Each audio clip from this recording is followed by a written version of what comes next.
un saludo muy especial en esta tarde de hoy.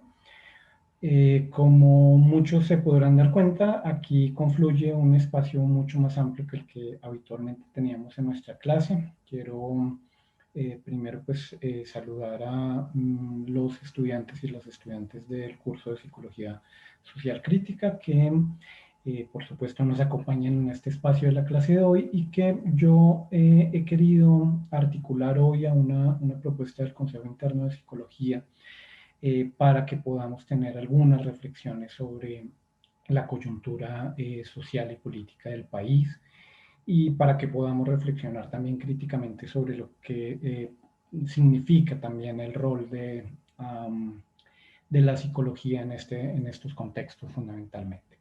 Quiero contarles para quienes se conectan y no son del curso de Psicología Social Crítica, que veo que son bastantes a buscar por la cantidad de personas que estén conectadas, que nuestras clases y nuestras sesiones siempre son grabadas, en este caso también va a estar siendo grabada.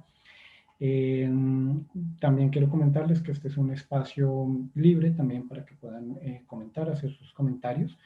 Para esta sesión particularmente he tenido que deshabilitar los micrófonos, entonces cuando pidan la palabra, por favor, me indican y yo lo voy habilitando porque a veces si se queda prendido, pues se vuelve un poco difícil manejar el sonido.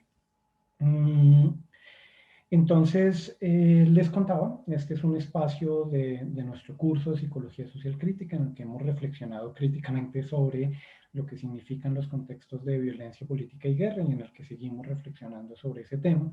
Pero justamente creo que es una ocasión muy importante para reflexionar sobre lo que significa estar ante un contexto de conflicto armado, pero también un escenario de conflicto sociopolítico como el que nos encontramos actualmente, en el que hay una movilización social importante, pero también hay una represión significativa en contra de muchas de las personas que se movilizan. Creo que es el momento adecuado también para decir que este es un momento también en el que debemos de alguna manera mirar críticamente lo que está pasando y también sentir que lo que está atravesando el contexto sociopolítico del país también nos atraviesa a nosotros. Veo que se han conectado muchas personas también de la facultad, del departamento también, algunas personas que han sido estudiantes míos en otro momento, pero también otras personas que se han ido sumando. A todos ellos y a todas ellas, bienvenidos y bienvenidas. Tenemos un grupo de estudiantes muy participativos también que están siempre muy atentos. Hoy seguramente vamos a tener un espacio de conversación diferente a través del chat, pero les invito a que se sumen a este espacio. Entonces, quiero contarles un poco o compartir más bien con ustedes algunas reflexiones que pues me parece que son pertinentes y urgentes para pensar este contexto particular. Y por eso decidimos con otros estudiantes del Departamento de Psicología pues hacer esta clase abierta y proponerla como un espacio también de conversación. Y he querido titularla de la esquizofrenia social a la movilización colectiva, concurrando la muerte y el desamparo, justamente porque quisiera que pusiéramos en juego cuál es el rol y la pertinencia de la psicología para entender también diferentes dinámicas, pero también para explicar los diferentes modos en los que nos podemos situar ante un contexto como este. Quisiera entonces arrancar, si me permiten, y por favor no duden en levantar la mano o en hacer sus comentarios por el chat. En un momento los podré leer cuando el chat me aparezca visible aquí porque se tarda cuando estoy compartiendo pantalla, pero los estaré leyendo. Quisiera entonces arrancar fundamentalmente con lo siguiente y es parte de lo que podemos entender hoy día que ha cambiado significativamente en un contexto sociopolítico previo de movilización colectiva, a mi modo de ver, está ligado fundamentalmente con el hecho de que cada vez más asistimos a una imposibilidad de coincidencia entre lo que reportan los medios de comunicación o las instituciones del Estado colombiano y lo que vive en la vida cotidiana las personas. Y esa ausencia de coincidencia de la que nos hablaba un gran psicólogo, el psicólogo de la liberación, Ignacio Martín Baró, está ligada fundamentalmente con el hecho de que esa realidad pues no coincide con la narración oficial institucional y crea una suerte de esquizofrenia social. Porque lo que yo vivo en mi día a día, cuando yo salgo a la calle, cuando de repente voy en el auto, de repente yo no estoy manifestándome, pero veo en el auto y veo una movilización gigantesca de chicos muy jóvenes caminando por las calles de las ciudades de Colombia, o cuando yo estoy grabando esa movilización en el puente, ni siquiera siendo un gran activista social, sino que de repente soy un actor de una novela o soy un abogado que participa, por ejemplo, en un programa de opinión, de repente me encuentro en esa misma situación, registrando los hechos y luego rápidamente empiezo a asistir al noticiero para ver cómo van a registrar eso que yo acabo de ver. Y lo que me encuentro fundamentalmente es que eso ya no coincide en el momento, esto no es lo que yo he visto. No es lo que yo vi cuando anduve por la calle, no es lo que yo vi cuando estaba con mi celular siendo simplemente un artista de la televisión, un cantante famoso. Y en esa ausencia de coincidencias donde creo que hay un giro significativo también de la movilización social en Colombia, porque de repente ya no se trata solamente de un puñado de personas que viven este día a día una realidad que no coincide con las narraciones oficiales institucionales, sino que de repente hay lo que podríamos llamar una ampliación de los regímenes de enunciabilidad del testimonio, y esa ampliación hace que hayan otros sectores de la población que de repente también están reportando esa realidad diversa. Me explico.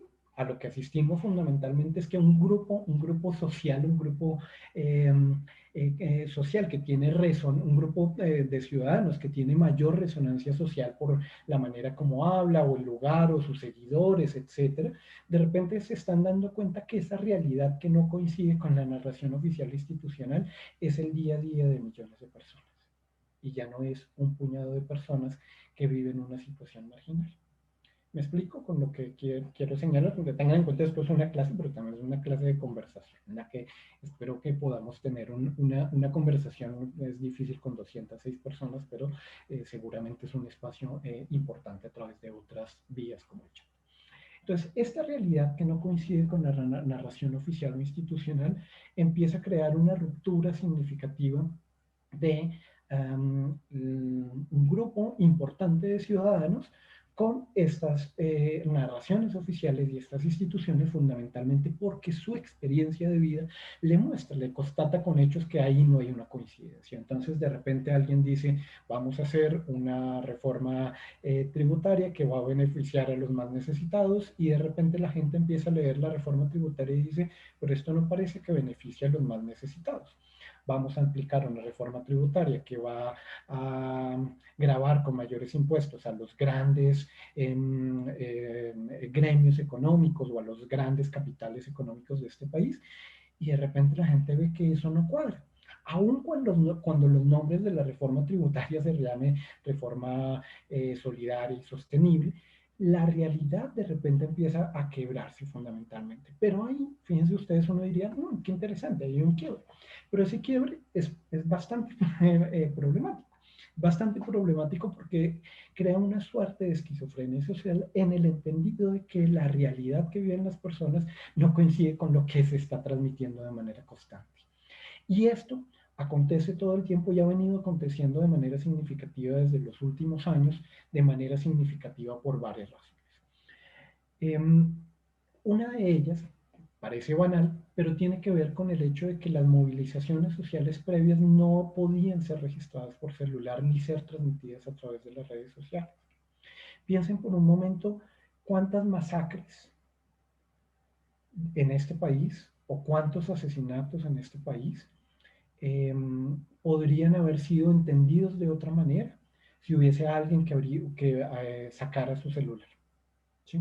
Y esto, por supuesto, se abre fundamentalmente con uno de los casos más emblemáticos que tenemos en Colombia, en la ciudad, y es fundamentalmente la de un ciudadano que es atropellado brutalmente por la Policía Nacional, lo recordarán el año pasado, y que termina siendo registrado en video y que no hay manera de controvertir esa realidad, aun cuando la narración oficial institucional nos cuente o nos quiera hacer creer que se trata fundamentalmente de un sujeto que se lastimó a sí mismo para hacer creer, para hacer responsables a sus captores por el delito de tortura. Ustedes dirán, esto suena como extraño, yo no creo que alguien haga eso. Pues fíjense que sí.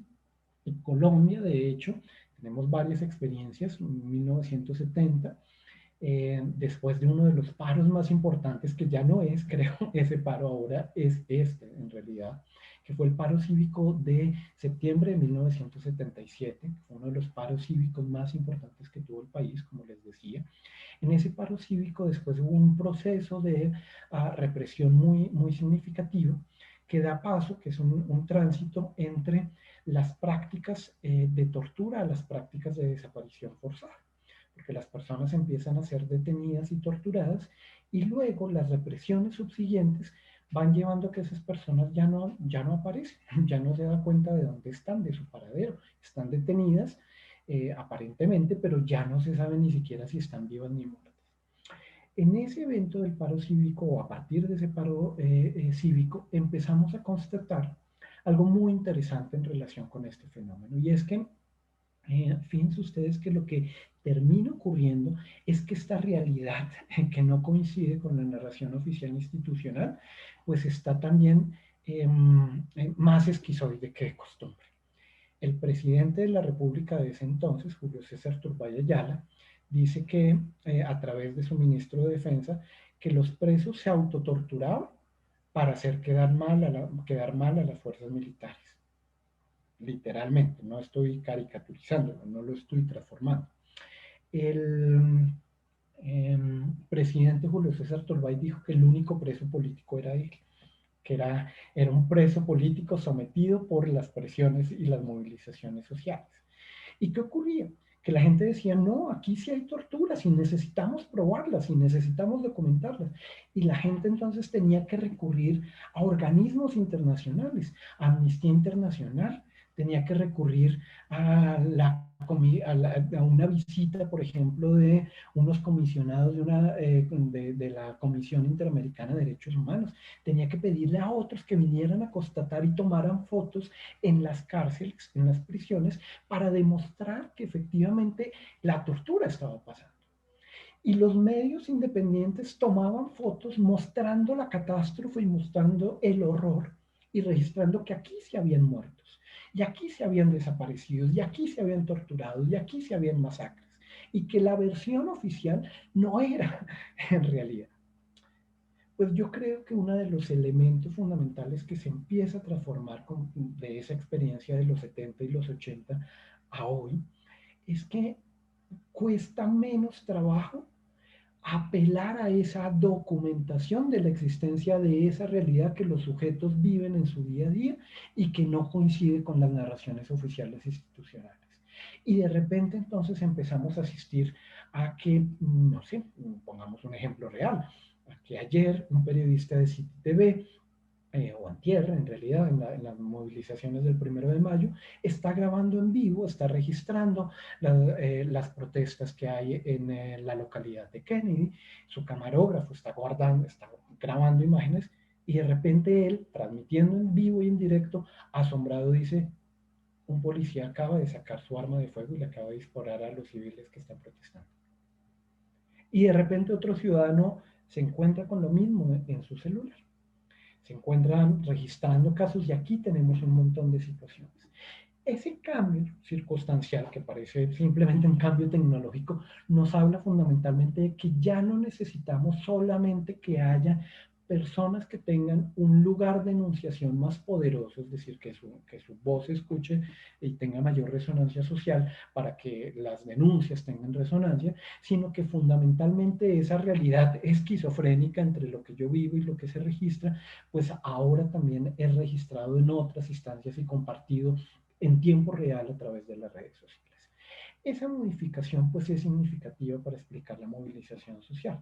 pero es insuficiente para entender por qué llegamos a tener un paro nacional que supera con creces el paro cívico de 1977, que en la historia de este país era el paro cívico más importante. Hoy día ya tenemos este como el paro cívico, tal vez el paro nacional más importante en la historia del país.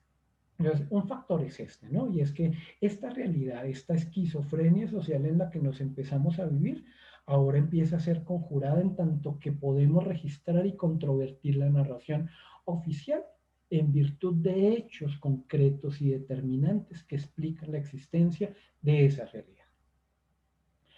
Sin embargo, acá tenemos otro inconveniente. El otro inconveniente que tenemos, que en realidad es una pérdida, es que perdimos, en términos, digamos, comunicacionales, perdimos al reportero. Cada vez hay menos reporteros, hay muy buenos reporteros que son el sujeto que desciende a la protesta, a la movilización, está al pie de los marchantes, está entrevistando, está acompañándolos, se hace el recorrido completo, va con ellos y va registrando. Ese reportero se empezó a perder y empezamos a encontrar más presentadores de noticias, ¿no? Los que presentan fundamentalmente y de hecho hacen una colección de imágenes de Facebook y con eso arman su nota periodística. Pero aunque perdimos un poco el rol de la reportería, no es que lo hayamos perdido completamente, afortunadamente siguen existiendo reporteros que acompañan muy, muy, muy bien estos proyectos de meterse en realidad a acompañar lo que significa este proceso.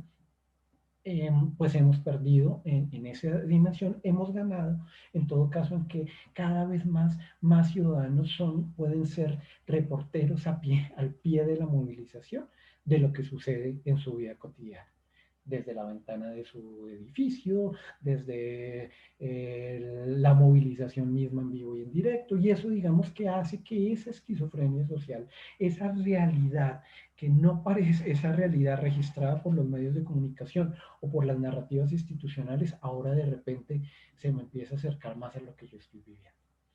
Sin embargo, hay otros factores, y es que el otro factor tiene que ver con un entramado particular de las subjetividades contemporáneas, ¿no? Y ese entramado particular de las subjetividades contemporáneas tiene que ver fundamentalmente con la carga neoliberal o con la trama neoliberal. Y esa trama neoliberal sitúa fundamentalmente a los sujetos como los responsables directos del fracaso de las políticas económicas y sociales. Es decir, al final el problema no es que los estados fracasen. ¿Por qué? Porque los estados ya están debilitados, se empezaron a debilitar, fíjense qué coincidencia, no es coincidencia, a partir de la década de los 70. A partir de la década de los 70 entramos en el auge neoliberal. En casi toda América Latina, particularmente Colombia, llega hacia finales de los 70 al neoliberalismo y se proyecta completamente al neoliberalismo en la década de los 90. Pero este sujeto que es el sujeto del neoliberalismo, es un sujeto al que cada vez más se le empieza a ser responsable por el fracaso de las políticas económicas, incluso por su propio fracaso económico. ¿Sí? Entonces, fíjense que en términos populares la gente dice, es que la gente es pobre porque quiere. Porque es que el pobre sí es muy, muy pendejo el que no quiera buscar trabajo, el que no quiera hacer algo con su vida, ¿no? El otro día, entre otras cosas, les cuento, perdón, una anécdota, pero me resonó mucho. Un grupo de personas colombianas estaban trabajando en el reciclaje, recolectando el reciclaje de diferentes edificios en la zona donde yo vivo. Y uno de ellos le decía al otro, mire, acá eso de que la gente no puede comer 3 veces al día es mentira. Yo no le creo. Porque acá todo, o sea, uno por más pobre puede comer 3 veces al día. Y eso me llamaba la atención, ¿no? Una persona que estaba reciclando decía, yo no creo que haya gente que viva en situación de pobreza porque yo vivo mejor que ellos. Y porque yo, pese que vivo el reciclaje, puedo comer 3 veces al día. El que no come 3 veces al día es porque en realidad es porque no quiere. Esa idea, fíjense que esa idea, por supuesto, no es una idea interpuesta o producida en la cabeza desquiciada de nuestra persona recicladora, sino que es producto fundamentalmente del entramado neoliberal. Y el entramado neoliberal terminó responsabilizando, les decía, por su propio fracaso al mismo sujeto. Es decir, Usted al final es responsable por la crisis provocada por el COVID, porque ¿quién le manda a salir? ¿Quién le manda a hacer aglomeraciones? Usted es responsable por la crisis económica y social de su país porque usted no está contribuyendo, usted no está trabajando, usted no está aportando. Y esa, digamos, el colocar la responsabilidad por el fracaso de la política económica y social en los sujetos terminó derivando, fíjense ustedes qué complejo es esto, terminó derivando en que los sujetos se empiezan efectivamente a sentir responsables por el fracaso de la política económica y social. Y como se sienten responsables de ello, no sienten que le deban reclamar absolutamente nada a sus gobernantes, porque sienten que en efecto al final es culpa de ellos. En el fondo es como, bueno, acá hay gente que sale adelante, hay gente que es emprendedora de sí misma, que tiene un gran proyecto económico y logra sacarlo, y que pese a la pobreza logra sacarlo. Pero fíjense que estos son fundamentalmente instrumentalizaciones del neoliberalismo. ¿Cuántas veces vemos un conjunto de historias que cuentan como Pepe, Pepe, a pesar de vivir en unas condiciones socioeconómicas precarias, a pesar de no tener cómo sobrevivir para el día siguiente, a pesar de tener un hijo discapacitado, Pepe estudia de noche y saca una carrera adelante.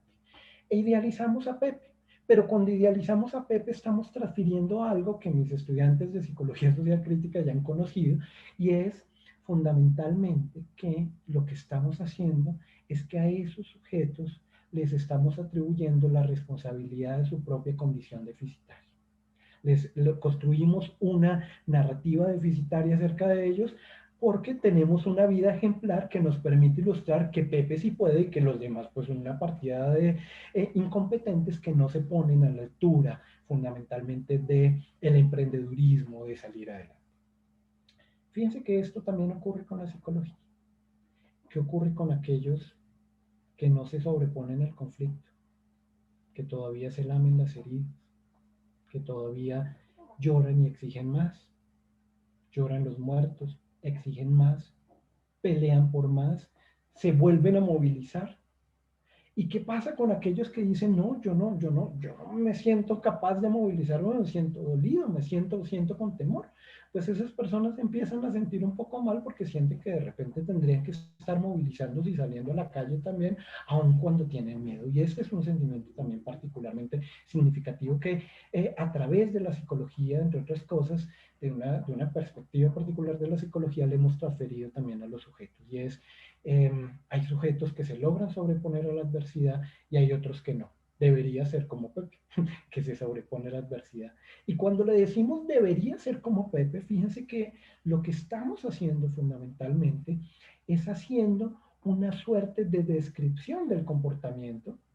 Estamos describiendo el comportamiento de Pepe, pero en realidad estamos prescribiendo comportamientos. Y esto ya mis estudiantes lo conocen, por supuesto, los estudiantes de mi curso. ¿Por qué? Porque estamos diciéndole a los seres humanos que deberían ser como Pepe, aunque nunca lo dijimos, nunca les dijimos sean como Pepe, pero estamos todo el tiempo bombardeados, entre otras cosas, volvemos otra vez al lugar a la responsabilidad que le cabe a los medios de comunicación en estas crisis, y es que Pepe aparece idealizado por los medios de comunicación y Pepe de hecho se gana un premio y se gana un carro de Mazda y se gana un premio de Bancolombia y se gana el premio a los líderes y a los, no sé cómo le llaman en los noticieros hoy día, a estas personas que son berracas y tienen un coraje para levantarse y además se ganan un premio. Está muy bien que se ganen el premio, por supuesto. Pero fíjense que con eso estamos prescribiendo el comportamiento y estamos diciéndole al que no es como Pepe, al que no logró ponerse a la altura del emprendedurismo y salir adelante pese a las condiciones precarias de economía, las condiciones precarias de protección social, le estamos diciendo entonces a los demás que les falta algo para ser como Pepe.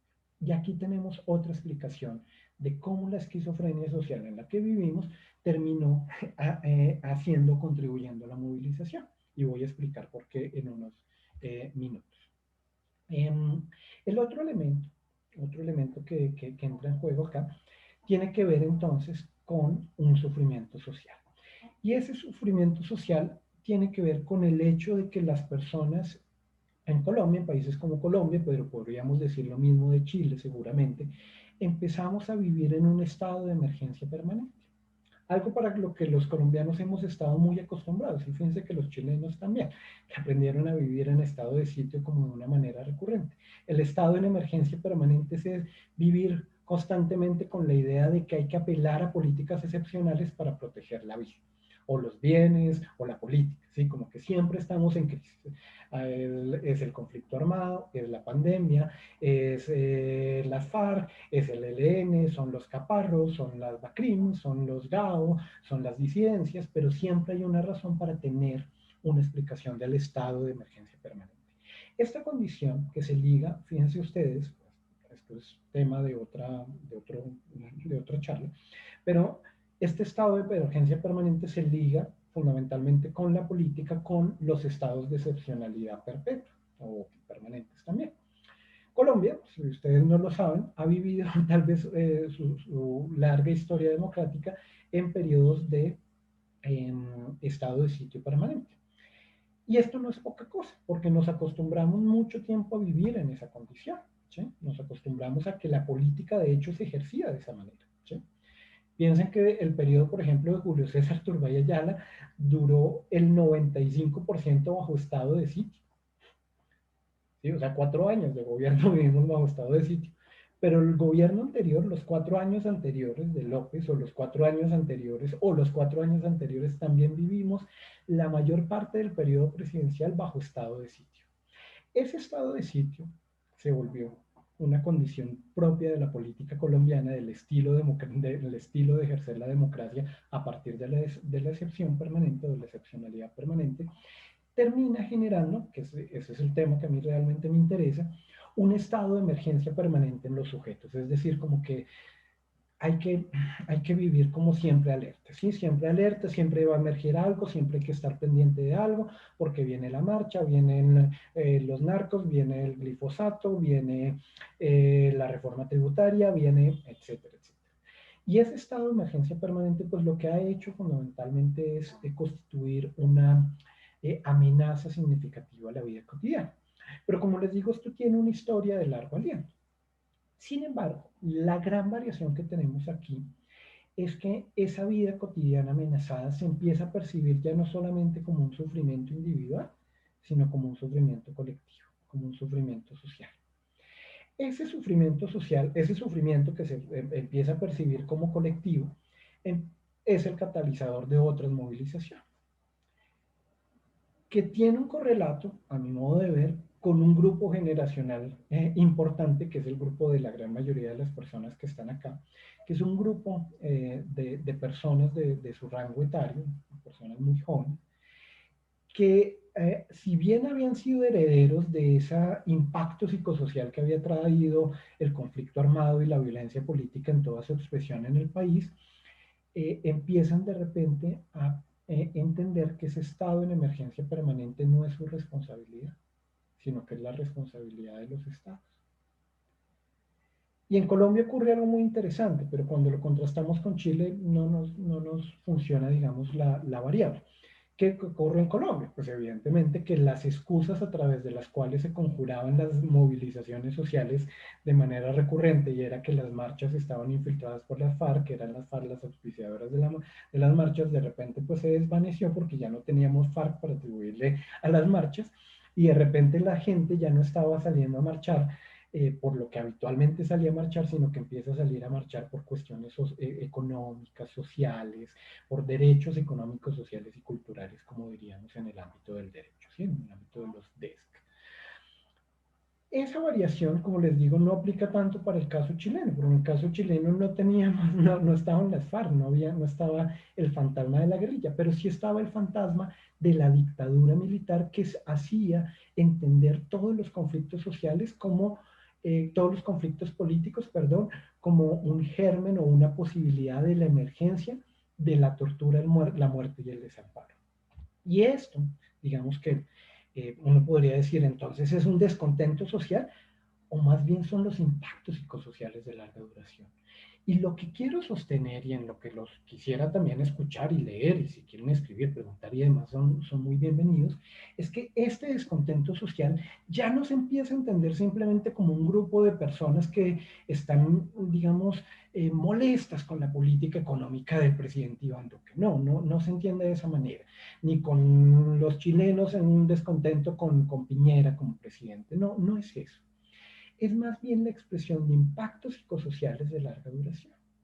Y cuando hablamos de impactos psicosociales de larga duración, estamos introduciendo una variable que para efectos de mis estudiantes de social crítica les resulta muy pertinente por este momento del curso, pero creo que para todos podría ser muy importante, y es entender que esa historia de larga duración de nuestro conflicto armado había calado profundamente en las formas de subjetividad política de los colombianos y las colombianas. Y permítanme explicar esto con este ejemplo y vuelvo ahorita en un momento con otra entrada. Esta es una comisión, el reporte que hace parte de una comisión que se llama la Comisión Valech. Comisión Valech que está encargada de documentar los impactos más significativos que tuvo la dictadura militar de Augusto Pinochet. ¿Sí? En este caso asociada a la tortura. Estamos hablando de una comisión que está investigando lo que ocurrió en la década de los 70 y los 80 en Chile. ¿Sí? Que ya había habido una comisión que es la Comisión RETIC y luego existe otra comisión que es la Comisión Valech. La Comisión Valech va a documentar los impactos de la tortura sobre las personas porque la tortura no había sido documentada. Pero fíjense la conclusión que arma la Comisión Valech en el 2004. En el 2004 da esto y solo recientemente en Chile vemos una expresión de la conflictividad social asociada a esto. Permítanme leerlo, bueno, ustedes por supuesto lo pueden ver ahí. Las consecuencias de las violaciones de los derechos humanos alteraron profundamente los modelos históricos de participación cívica y ciudadana y de confianza entre las personas. La política, como quehacer legítimo, fue asociada a la muerte y a las pérdidas. Los horizontes individuales, familiares y comunitarios tendieron a limitarse a los intereses inmediatos. Fíjense que aquí lo que nos está diciendo la Comisión Valech, por lo menos a mí, me suena a neoliberalismo, me suena a violencia política, me suena a daño intergeneracional, me suena a pérdida de relaciones entre sujetos, es decir, a la confianza. Pero acá estamos hablando de Chile. Pero fíjense que esto mismo podríamos decir de la experiencia colombiana y es en qué medida las consecuencias de las violaciones de los derechos humanos, de la violencia política y del conflicto armado alteraron nuestros modelos de participación cívica y ciudadana, pero alteraron también la manera como construíamos confianza. Y empezamos a asociar la política, la movilización social a la muerte, a las pérdidas. Y le podríamos agregar muy a la colombiana, a la insurgencia porque todo lo que tenía que ver con disentir de un modelo económico, de una perspectiva política, empezó, se fue asociando paulatinamente y no gratuitamente con la insurgencia. Y por lo tanto, como usted no quería ser asociado con la insurgencia, empezó a tomar distancia y dijo, yo no estoy hablando de la movilización por la educación pública, universal y gratuita. No, a mí el tema de los derechos a la salud no, porque van y me tildan de guerrillero. Estos son, de hecho, comentarios de la vida cotidiana de muchas familias colombianas. ¿Sí? El típico comentario de que usted está hablando de derechos humanos y rápidamente es asociado, o era asociado, por lo menos así era en mi generación, era asociado a ser guerrillero, porque parecía que era un contenido propio de la insurgencia. Una vez desaparece la guerrilla de las FARC, por lo menos en lo que conocemos dentro del acuerdo de paz, asistimos a otra cosa. Y esa otra cosa a la que asistimos es fundamentalmente a que esa idea de lo político y esa subjetividad política ya no está asociada solamente a un reclamo propio, si se quiere, de la insurgencia o la guerrilla o lo que era, o la izquierda, si se quiere, incluso aquí podríamos poner el comunismo, el castrochavismo, lo que quieran poner, sino que de repente tiene que ver con la vida cotidiana de las personas. Pero para eso fue necesario romper el entramado del impacto psicosocial que tuvo el conflicto armado en transmitir generacionalmente la idea de que la política era algo que no deberíamos hacer, era algo en lo cual no deberíamos participar, de que una movilización social era para un grupo específico de estudiantes de las universidades públicas, no de las privadas. ¿Qué tal los estudiantes de la universidad privada participando en una marcha? Pues se acuerdan de los 70 y los 80 de los que les hablé. En los 70 el paro cívico nacional fue apoyado en su gran mayoría por las universidades privadas, por la Universidad Externada, por la Universidad de los Andes, que también salieron a marchar.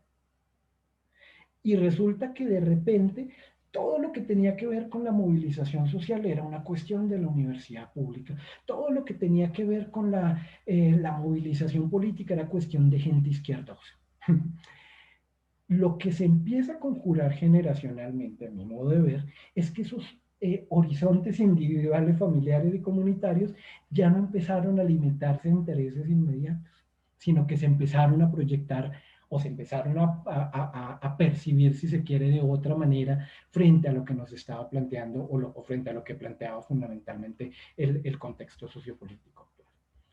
Y acá tenemos algo muy interesante y complejo y decepcionante al mismo tiempo. Es terrible si uno lo pone en perspectiva.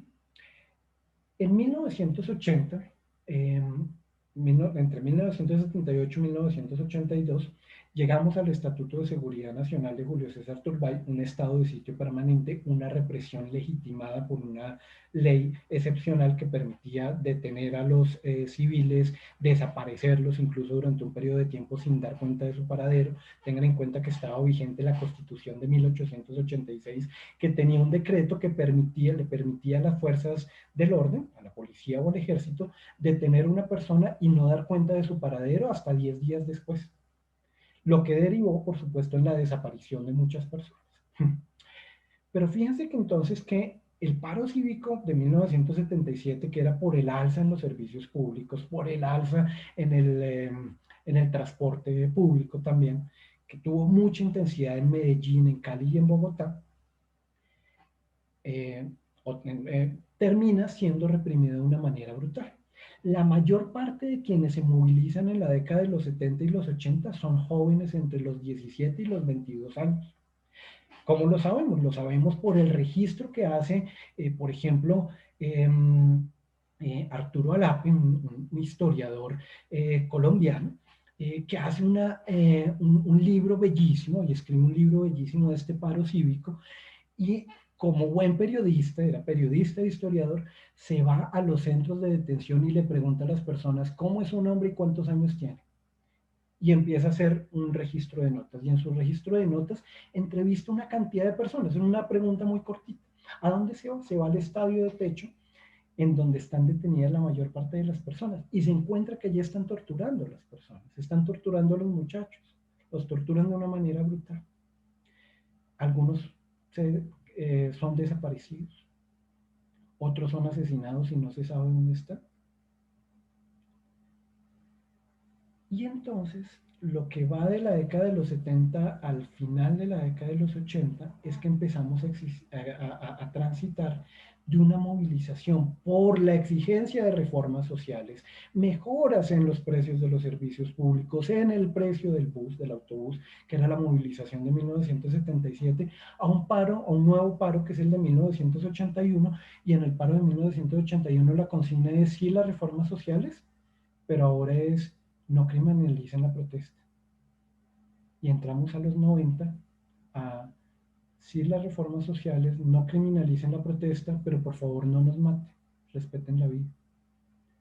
Y entramos a la década de los 90, ya no solamente es pedir el respeto a la vida, sino que por lo menos aparezcan con vida, por favor. Y llegamos a pedir a que por lo menos que aparezcan sus cuerpos. No sé si me entienden un poco qué es lo que ocurre acá. Pasamos de un movimiento social poderoso, reclamando por mejoras sociales, salariales y demás, a un movimiento social que tiene que plegarse por reclamar que por lo menos les entreguen los cuerpos de sus familiares. ¿Me explico? Y entonces hay como una suerte como de retroceso en la movilización social que termina obligando al movimiento social a hacer marchas con cada vez mayor precaución, porque ya el problema no es, o sea, el problema ya no es, no queremos la reforma tributaria, sino el problema es no nos maten, el problema es que aparezcan con vida, el problema es entrégueme a mi hijo, entrégueme el cuerpo, dígame dónde lo enterraron. ¿Me explico? Acá el problema se trastoca justamente por los modelos de represión de la protesta. Y entonces esto termina generando una crisis muy significativa en la movilización social en Colombia, porque entonces el movimiento social se tiene que ocupar también, no solo de ir en contra de reformas económicas y sociales que van en contravía de sus derechos, sino que se tiene que ocupar también de limpiarse las lágrimas, llorar por sus muertos y también exigir porque aparezcan los desaparecidos. Esta es la gran catástrofe social, si se quiere, que vivimos en Colombia en la movilización social. ¿Qué tiene de diferente el movimiento social actual? Lo que tiene fundamentalmente es que su movilización se construye fundamentalmente no sobre la base del miedo a la muerte o a la desaparición, sino fundamentalmente por mantenerse en la exigencia de las reformas sociales. Todavía tenemos un movimiento social profundamente, una movilización social profundamente fracturada. ¿Por qué? Porque si ustedes ven hoy lo que está pasando, por lo menos aquí en mi ciudad, acá en Bogotá, es que tenemos cerradas todas las entradas y salidas de Bogotá. Sí, en este momento están cerradas la gran mayoría de entradas y salidas.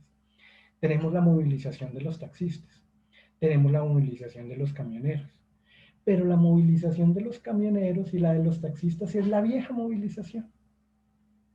La movilización de los jóvenes y de los estudiantes desde 21 de noviembre, y muy seguramente un poco antes, 21 de noviembre del 2019 y la de ahora, es una movilización que articula y pone una agenda de larga duración.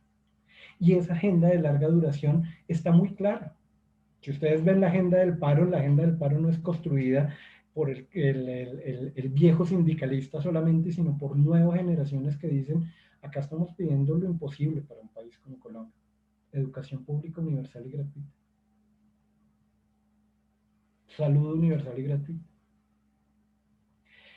Y esa gran modificación, pues tiene una correspondiente represión, por supuesto. Y lo que vemos y lo que asistimos es que efectivamente asistimos a una represión brutal, como la que estamos viendo en los últimos días, pero esos ejercicios de represión tienen esta otra variable que les comentaba, y es que a diferencia de lo que teníamos antes, y es que era vivida como una suerte de esquizofrenia social, porque me mataban a mi hijo y lo mataba el Estado, y yo denunciaba y me decían que yo era la loca porque yo, la mamá de mi hijo, en realidad es que no sé muy bien cuidar a mis hijos y que por eso lo mataron, ¿sí?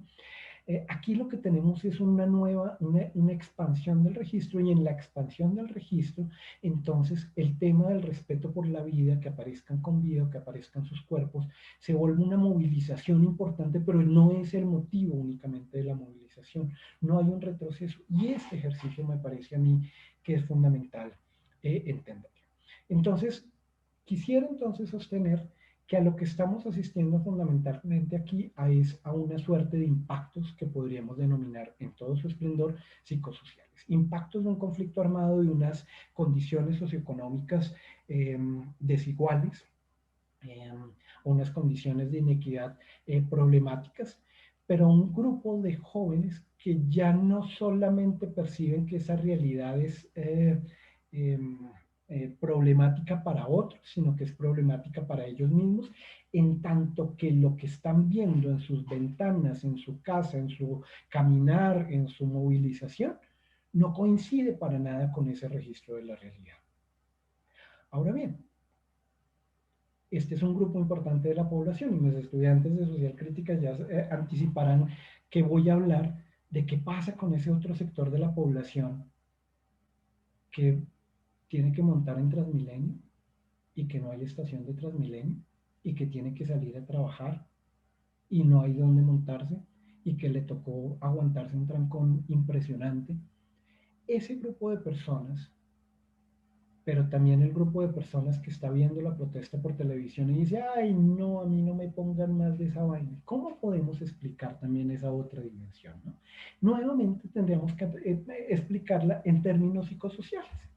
Y en términos psicosociales, no podríamos entender esto fundamentalmente desde el ámbito de la apatía, que sería tal vez una reflexión, tal vez a la que muchos de ustedes llegarían con cierta facilidad. Es que hay un montón de gente apática que no le interesa lo que pasa en este país, es que mi tía dice que eso no, que eso para qué, que eso es pura mentira, que es que quieren es desestabilizar el gobierno, que eso de la reforma tributaria, eso no es tan grave, que todo eso, ¿no?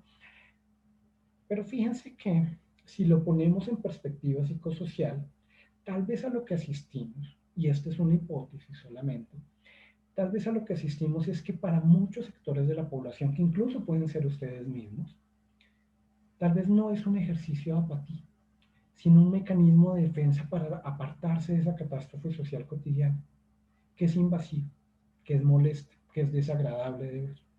Y ese mecanismo de defensa al que apelamos cuando miramos para otro lado, en general cuando nos enfrentamos al horror, la gran mayoría de nosotros miraría para otro lado y no diría y muestre, muestre más, sino que miraría para otro lado. Ese ejercicio de mirar para otro lado puede entenderse como un mecanismo de defensa. Ahora bien, no lo estoy diciendo para defender la postura del apático o del que creemos apático. No, lo postulo acá porque puede ser una herramienta fundamental o un punto fundamental para entender cómo se involucran o cómo pueden llegar a involucrarse otras personas para tener una comprensión diferente de lo que está pasando cuando esas personas se nombran a sí mismas como apáticas o desinteresadas frente al tema. ¿Por qué? Porque esas personas podrían muy seguramente interesarse mejor frente a estos temas si yo no lo bombardeo solamente con miles de posts de Facebook de todo lo que estoy viendo durante el paro, sino que de repente necesita una historia que lo obligue nuevamente a volver a mirar para donde debe mirar y a prestar atención y a formarse su propia opinión crítica, analítica, pero que pueda ser informada.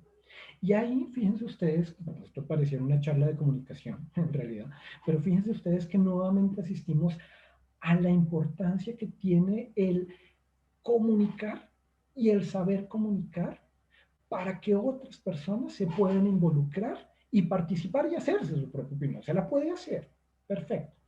Pero el tema es que es necesario de alguna manera desmontar un conjunto de lugares fijos en los cuales yo simplemente, yo no, la tía, por ponerlo en una imagen, la tía dice, no, mijito, eso es pura mentira, eso es un montaje, eso ese pelado no lo mató la policía, eso debe ser mentira, esa reforma tributaria no, eso es que quieren quebrar al país y que esperan que eso nada tiene que ver.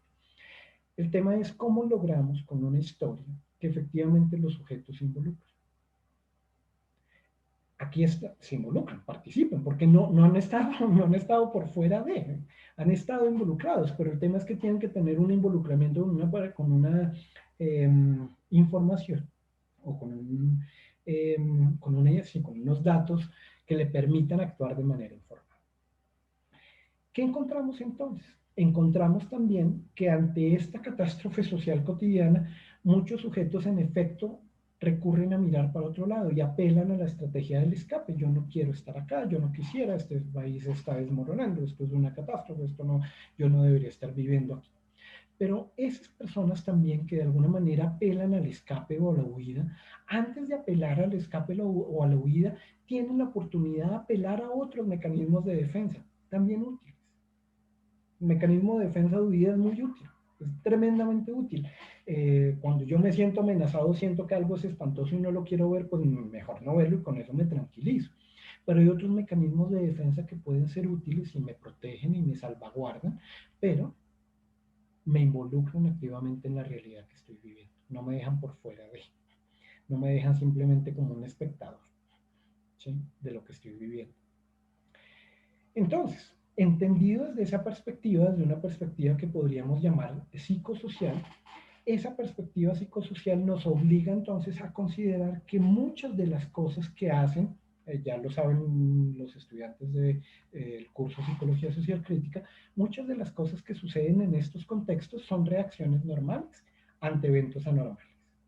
Listo, eso lo entendemos, todos lo sabemos, ya está claro, perfecto, es un mantra con el que podemos partir. Sin embargo, cuando decimos que son reacciones normales ante eventos anormales, también deberíamos incluir a ese sector de la población que ante la catástrofe social, ante un mundo que se desmorona frente a su ventana o frente a su televisor, apela a cambiar de canal o a mirar por otro lado. Y no entenderla como una partida, perdónenme la expresión, una partida de babosos desinteresados que no les importa el mundo, sino más bien como una reacción normal ante un evento normal. Y esa reacción normal nos permite intervenirla de otra manera, o acompañarla de otra manera, o hacer algo con esa reacción de otra manera, porque ya no le decimos, hey, tú, maldito apático, presta atención a lo que deberías estar prestando atención, y casi que nos desesperamos porque esa persona se involucre, sino que empezamos a entender por qué esa persona está mirando para allá, porque sueña con irse a Miami, porque en Miami no está pasando esto, pero va y llega a Miami y se encuentra que en Miami también hay movilización social de colombianos residentes en Miami, en serio. Esto también es inédito, ¿sí? Esta es para mí, esta movilización social de ciudadanos en Miami en contra también de la reforma tributaria que sucedieron ayer y antier, nos, nos desmonta la típica idea de que los colombianos que viven en Miami son los que se fueron para no tener que aguantarse esta catástrofe tan berraca y se fueron a mirar para otro lado para vivir en la comodidad de su hogar.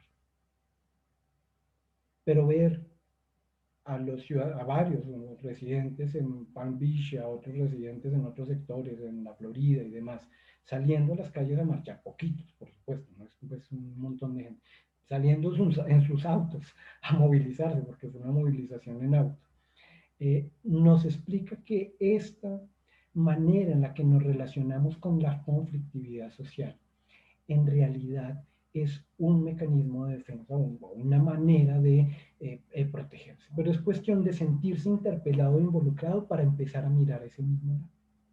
Y aquí entonces asistimos tal vez a una posibilidad diferente para pensarnos la conflictividad social. Esa conflictividad nos interpela, somos sujetos que estamos directamente involucrados en ella, pero aquellos sujetos que todavía de repente sienten que esto no tiene nada que ver con ellos, no son unos pobres babosos que no les interesa el país, sino son personas también que están buscando mantener una cierta condición de seguridad en su vida cotidiana mirando para otro lado. Y no tiene que ver solamente con un eslogan que me parece lindo e interesante, pero me parece que oscurece otras cosas, y es que el privilegio no te nuble la empatía, ¿no? Que fue un eslogan muy importante de la movilización social desde 2019.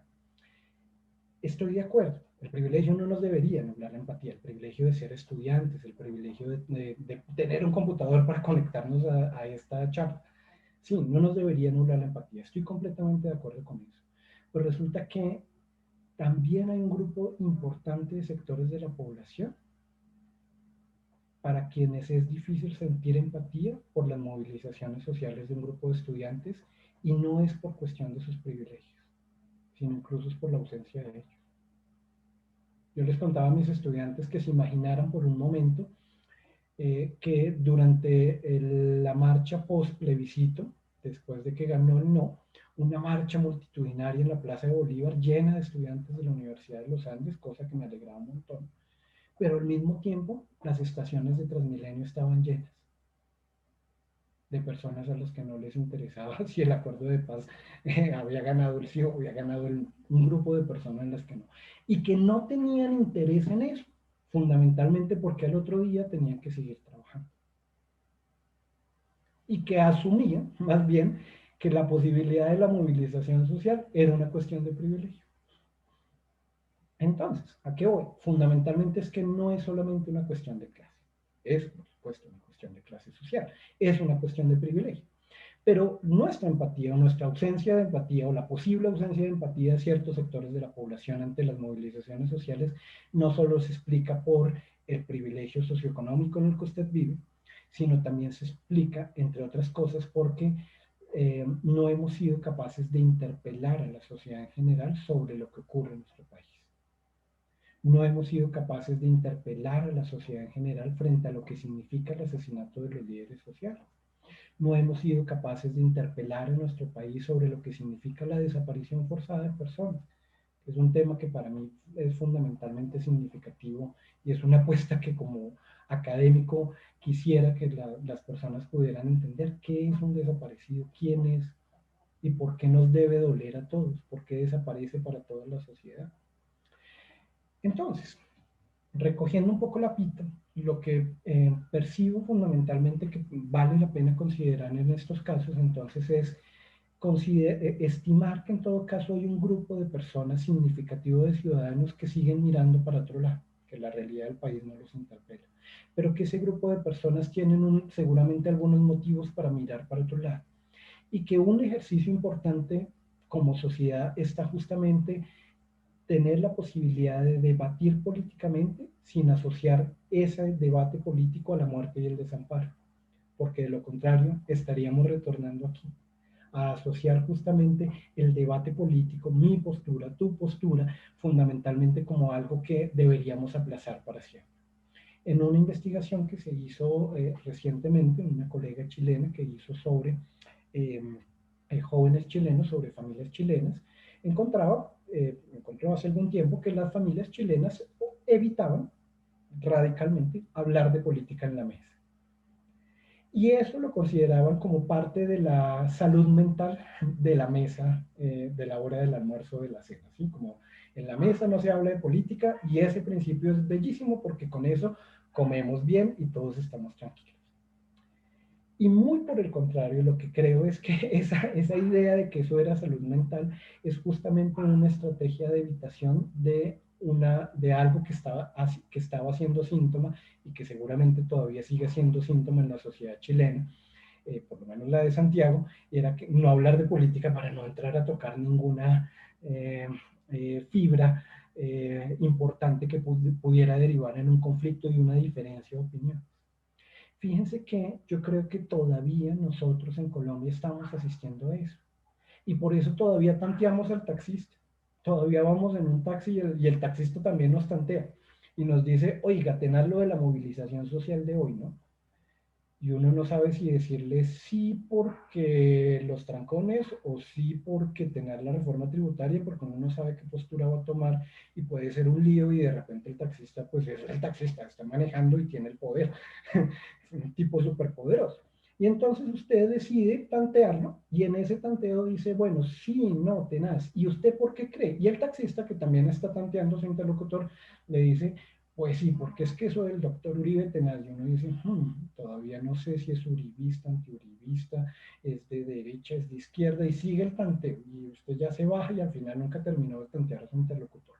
Ese tanteo permanente que podríamos llamar como tanteo del interlocutor, de hecho es parte también de otra investigación en Chile sobre el tanteo de interlocutores en términos políticos, eh, se explica justamente como un intento de huirle a la deliberación política. Pasa también en clase, ¿sí? Los profesores pueden tener una postura política, pero con el intento de mantener la pluralidad, dan una postura que a veces resulta completamente vacía, ¿sí? A veces los estudiantes dicen, pero es que yo no entendí, al fin usted qué.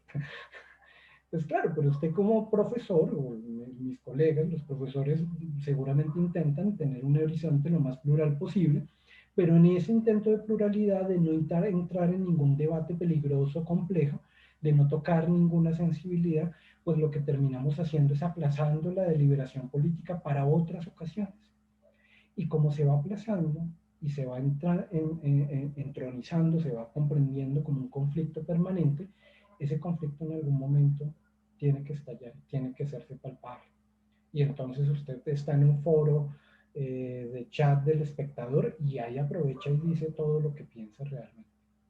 Y lo dice sin filtro, es que son unos tal por cuales, es que usted hizo postura, usted es un cómplice con los asesinos de niños.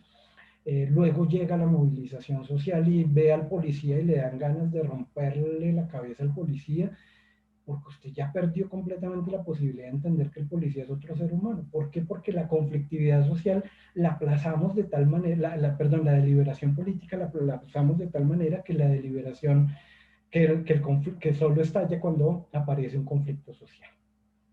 Y aquí tenemos otro problema, ¿no?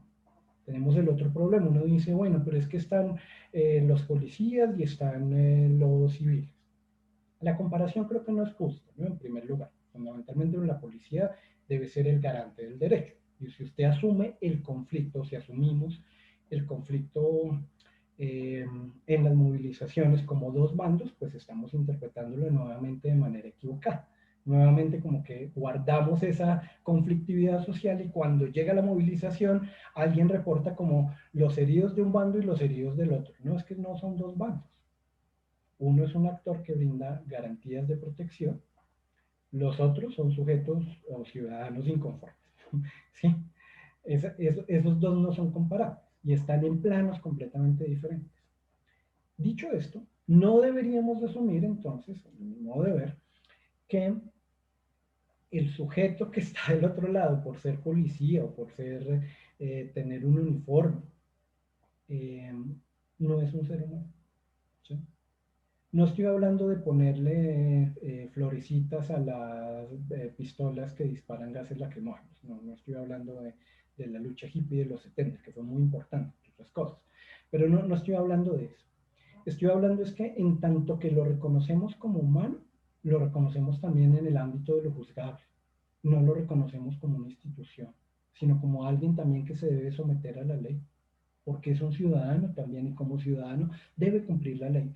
Pero como ciudadano que ejerce un rol público tiene otra responsabilidad y esa responsabilidad que le cabe también debe ser asumida. Y esto supone también que usted como ciudadano no puede empezar a imaginarse que entonces el policía, por ser policía, representa al presidente de la República, representa una institución. Pero aunque usted quiera romperlo todo y acabar con todo, el policía, casualmente, cuando usted le pregunta al policía cómo se siente, qué está pensando, cómo se ve ante esa situación, se va a encontrar que el policía también está dentro del mismo entramado neoliberal y es víctima también, o ha sufrido también más bien los rigores de estos impactos psicosociales del conflicto armado y la violencia política. Y por lo tanto, nuevamente es otro sector al que no, ya no le llamaríamos apatía, sino le llamaríamos de repente a desmontar la idea del enemigo.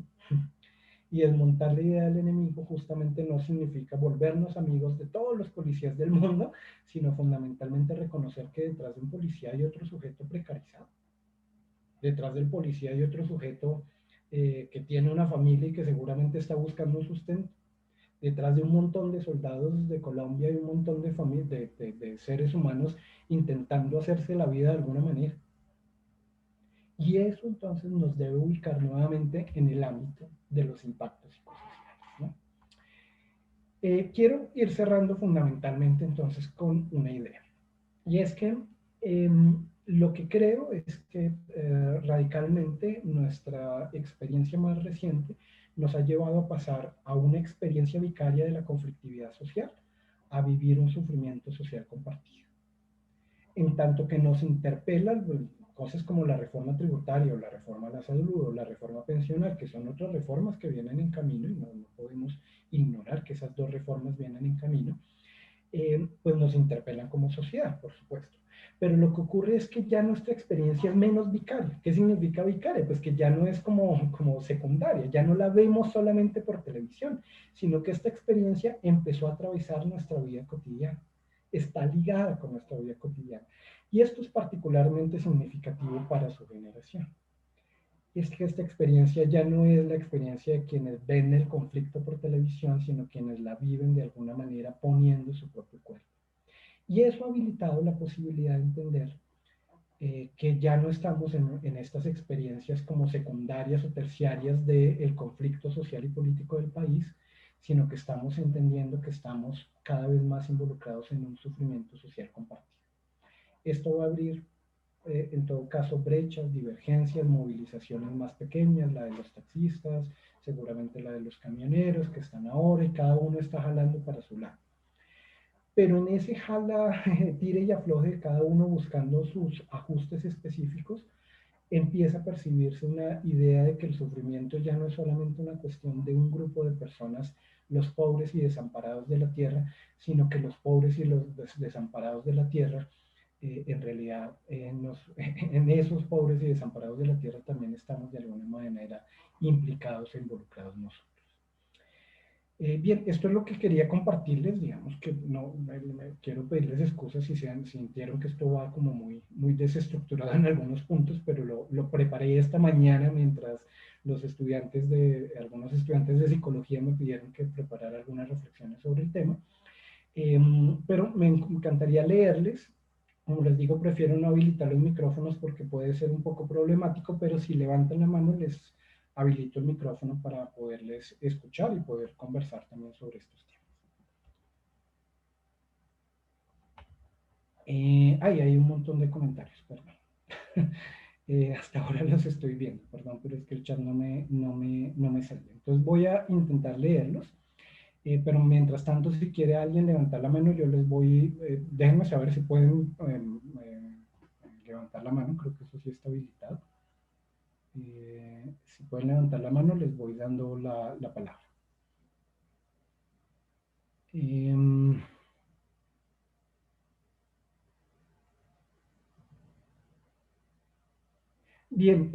voy a leer algunos comentarios mientras tanto.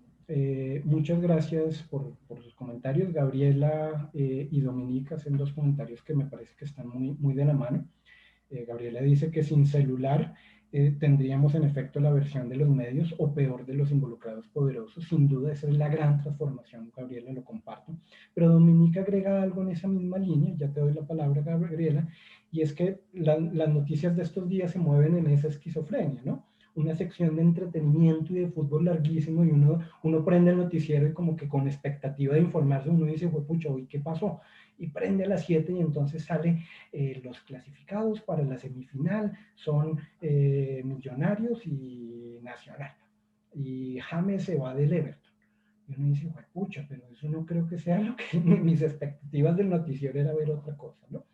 Y eso digamos que es muy problemático, ¿no? Pero fíjense que eso cada vez se conjura más, ¿no? Lo estamos conjurando en tanto que empezamos a percibir justamente esto que señalaba Gabriela, y es que tenemos una ampliación y una masificación, si se quiere, de otros medios de comunicación que nos permiten informarnos de otra manera. Le voy dando la palabra a Gabriela, espérame porque me tengo que activarte el audio, pero no sé cómo se hace. Hola, ¿me escuchan? Sí. Hola Juan Pablo, ¿cómo estás? Súper interesante la sesión de hoy. Yo la verdad quería hacer, bueno, un comentario como de abogado del diablo, como para preguntarte precisamente tu opinión al respecto. Y es, bueno, siempre se habla mucho como, digamos, de los actos incorrectos que ha hecho la policía, el SMAT, y pues en efecto han habido casos terribles, pero digamos, también han habido, digamos, videos, uno también, bueno, yo por lo menos desde sitio he tenido visibilidad de algunas cosas que me han parecido terribles, varias personas cogiendo a patadas a un solo policía, etcétera. Y también a veces pienso, bueno, también así como nosotros pensamos, por ejemplo, en las familias de las personas que han vivido casos terribles a manos de la policía o el SMAT, también, digamos, las familias de los policías y de los del SMAT que también han salido, digamos, afectados en ciertas ocasiones. Te quería preguntar, digamos, cuál sería tu posición, ya que hoy hablamos tanto como, digamos, de toda la posición de el que podría verse como apático, la persona involucrada, y en este caso, las personas que podrían, al personas argumentar, están haciendo su deber o necesitan cumplir su deber porque, digamos, es de lo que viven y de lo que comen. Entonces, ¿qué opinas de eso, por favor? Gracias, Gabriela. Yo creo que es una muy buena pregunta y que me lleva justamente como a retomar esto que estaba señalando, ¿no? Y es parte de lo que entiendo yo después de estudiar de muchas maneras el conflicto armado colombiano, es que uno de los impactos psicosociales que tuvo el conflicto armado es que empezamos a ver al otro como enemigo, pero empezamos a ver la conflictividad social como una relación entre dos bandos. Y entonces tenemos dos efectos de eso. Uno, que es que vemos a los agentes del Estado como si fueran, como si fuera la barra de Millos contra la barra de Santa Fe agarrados en el campín, ¿sí?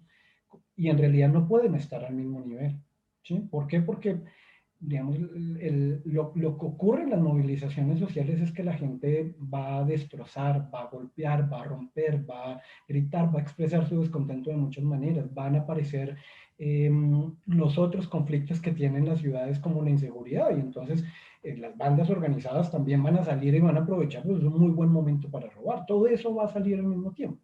Pero si asumimos que la policía juega en el mismo rol, juega en el mismo bando, y entonces es otro bando, pues entonces ahí tenemos un problema grave, porque entonces en realidad le estamos quitando el rol del Estado al Estado. Así, ese es un primer punto. Pero por el otro lado, el otro efecto que quería notar que de repente pasé un poco rápido, tiene que ver con esto que señalas, Gabriela, y es que el otro efecto que tiene esta manera de entender el conflicto es que al entenderlo como dos bandos, también es posible entenderlo como no entender a los policías, a los seres humanos, a los sujetos involucrados en las instituciones policiales o de poder como seres humanos, sino que los entendemos solamente como parte del aparato represor. Y la gente, yo les contaba a ustedes y a los demás estudiantes, les contaba que por ejemplo, para muchas víctimas del conflicto armado que han sido víctimas de agentes estatales, no toleran en muchos casos ver el uniforme de un policía, porque sienten que ese uniforme representa todo lo que les hizo daño, todo el sufrimiento causado vino por un miembro del ejército, un miembro de la policía. Entonces hay una asociación directa con eso.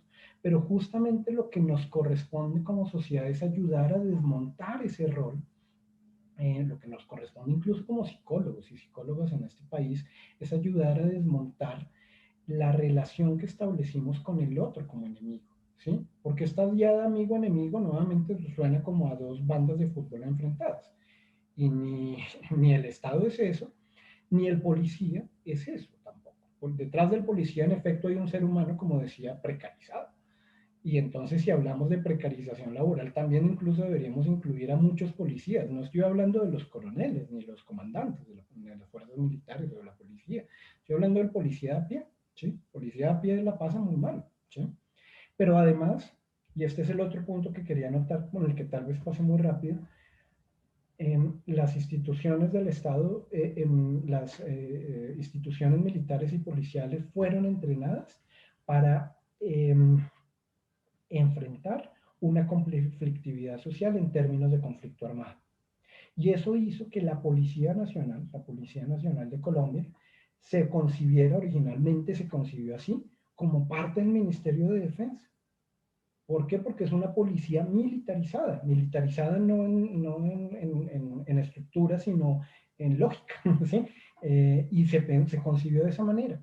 Y uno de los grandes retos que tiene el Estado colombiano, entre otras cosas, es desmilitarizar su policía. Es decir, su policía no debería estar ligada al Ministerio de Defensa. Su policía debería tener, de hecho, otra estructura y otra lógica que permitiera hacerlo. ¿Cómo? ¿Por qué la policía se empezó a estructurar así? Porque la policía empezó a hacer funciones incluso de alcaldías durante los estados de sitio que les contaba en los 70 y en los 80. Los policías eran, esto que conocíamos como la inspección de policía, en realidad era, el inspector de policía era juez también, era gobernante, no había separación de poderes. Entonces, esto ha derivado también en que la policía, nuestra policía colombiana particularmente, se ha entrenado para reprimir las protestas sociales como si fueran manifestaciones del conflicto armado. Y fueron entrenados para eso. De hecho, hay una profesora de nuestra Facultad de Ciencias Sociales, Ana María Forero, profesora de antropología, que hace una revisión de las estructuras de la policía, pero también del ejército colombiano, y muestra cómo en efecto lo que tenemos es una idea de policía profundamente militarizada. Entonces, desmontar esa militarización ayudaría a desmontar el rol del policía como una institución enemiga y dos bandos al que hay que tirar a matar, ¿sí? Pero también ayudaría que el policía pues no se entrene para matar a los civiles en medio de la protesta, ¿sí? Pues a mí me llamaba mucho la atención ver a los policías lanzando piedras, ¿sí? Me decía, pero es que usted no es el otro bando, usted no debe ponerse en ese punto, usted no debe estar echándose piedra contra los manifestantes, eso suena que usted está ocupando un rol que no le corresponde. Pero eso se explica por el tipo de entrenamiento que recibe la policía, que, como contaba, pues está muy anclado en una institucionalidad militar que los preparó fue para ese conflicto. Hay otro punto que obviamente no es marginal, que es el tema de la creación del Escuadrón Móvil Antidisturbios, que son la creación también para una época de conflictividad social muy atravesada por la presencia de armas no convencionales, de armas molotov, de, bueno, un montón de cosas, del terrorismo, un montón de cosas que justificaron en su momento la creación del ESMAD. Pero fíjense que hoy día tenemos una conflictividad social en que son unos pelados agarrados con los policías y entonces el ESMAD tampoco es una estructura que sea muy funcional para un país como Colombia en el que la conflictividad está de esa manera. Y por lo tanto tampoco suena muy adecuado y por eso creo que eso avivó más la movilización social, militarizar las ciudades. ¿Sí? Militarizar las ciudades trae para los más viejos un pésimo recuerdo, un recuerdo de cómo los conflictos se dirimieron de esa vía. Eh, pero por el otro lado, siendo un precedente, y es que nuevamente no hay manera de conversar sobre este tema, sino que tenemos es que apelar a las armas. Si hacemos eso, pues entonces no estamos transitando adecuadamente al escenario en el que deberíamos estar transitando, que es al de construir escenarios de paz. Pedro, adelante, los voy leyendo por acá. Ah, perdona que tengo que activar el audio. Hola Juan Pablo, mi pregunta va un poco tratando de ahondar en esto que estás mencionando, como de la lógica del enemigo, que no había escuchado tanto ese punto y poder escucharlo creo que me permite como ver no solo a la gente que manifiesta, sino que protesta, perdón, sino también a los policías de otra manera. Entonces te quería preguntar cuál crees que es el rol como de la violencia en ambos bandos. No estoy mencionando ninguno en específico, pero sí porque crees que las vainas empiezan y terminan siempre, por lo menos en nuestros casos, con cosas tan feas como que se terminen tirando piedras entre sí, llegue les mata a gasearlos a todo el mundo, porque realmente pues es cero cívico de alguna manera y rompe cualquier tipo de, pues como de contrato social que hay en la sociedad. Entonces, sí, me gustaría que ahondaras un poco en eso. Gracias, Pedro. Pues yo creo que hay varios factores. Tal vez no soy el más experto en esto, seguramente profesores de ciencia política o de sociología en nuestra facultad entienden mejor esto, pero creo tener algunas consideraciones importantes al respecto. La primera tiene que ver con el hecho de que no hay ninguna movilización social por la exigencia de un derecho que sea pacífica. Eso no existe. ¿Sí? Yo, por lo menos en lo que conozco, como les digo, no soy experto en movimientos sociales, pero no lo veo. ¿Sí? Ustedes dirían Gandhi, no, la protesta de Gandhi fue tremendamente violenta y ocasionó un montón de muertos y ocasionó una movilización espantosa que derivó también en desórdenes impresionantes y luego la reticencia de Gandhi para hacer la partición entre India y Pakistán terminó a su vez en otro conflicto social y en un montón de muertos porque la postura de Gandhi era que tenía que ir todos unidos, pero pues eso tampoco se entendió. Digamos, aún cualquier movilización social termina en hechos de violencia, ¿sí? O sea, no podemos esperar que no ocurra y que hayan algo como las movilizaciones pacíficas, las marchas del silencio, todas esas existen, pero no están buscando transformar un derecho, ¿sí? ¿Por qué? Porque se trata fundamentalmente de la exigibilidad del derecho. Y la exigibilidad del derecho, históricamente, desde los derechos civiles en Estados Unidos y antes, se han arrancado a la luz de la movilización activa y con cierto grado de violencia, digamos, no son pacíficas, ¿sí? Entonces, yo no creo que deberíamos pedirle a la movilización social eso, es difícil que eso pase o que no rayen, o que no grafiteen, o que no haya confrontación, sí, siempre va a haber como una posibilidad de que eso ocurra. Porque violento es también las tractomulas que están parqueadas en la vía Villavicencio. Sí, eso es una violencia impresionante porque me impide a mí llegar a mi casa. ¿Sí? Si yo vivo en Villavicencio y voy a Bogotá, me impide llegar a mi casa. Pero digamos que la acción colectiva y la movilización social que hemos conocido, pues siempre ha estado atravesada un poco por eso. Pero fíjate que por otro lado tenemos que aquellas que incluso han iniciado como pacíficas en la historia de Occidente por lo menos, han derivado también en acciones violentas, no por los mismos marchantes, sino por las maneras en las que ese tipo de movilizaciones alteran las expectativas de del statu quo, de alguna manera, ¿sí? Como que mueven algo que resulta completamente molesto. No sé si vieron a las chicas travestis bailando, transgénero, bailando enfrente del Palacio de Justicia, y era un baile, ¿sí? Las chicas bailando, ¿sí? No suena como que con eso se va a, no sé, como que se van a romper las estructuras, las columnas del Palacio de Justicia, ¿sí? No siento que con eso como que vaya a pasar algo muy grave. Pero las chicas fueron tremendamente reprimidas, ¿sí? Porque justamente transgreden algo, y esa transgresión tiene que agredir, tiene que tocar de alguna manera al otro. Y la transgresión los toca, porque como así que hay unas personas que no sé si son hombres y mujeres y están bailando ahí, eso usted está transgrediendo la moral pública, diría. ¿Sí? Y lo que termina pasando entonces es que se reprimen también, se reprimen violentamente.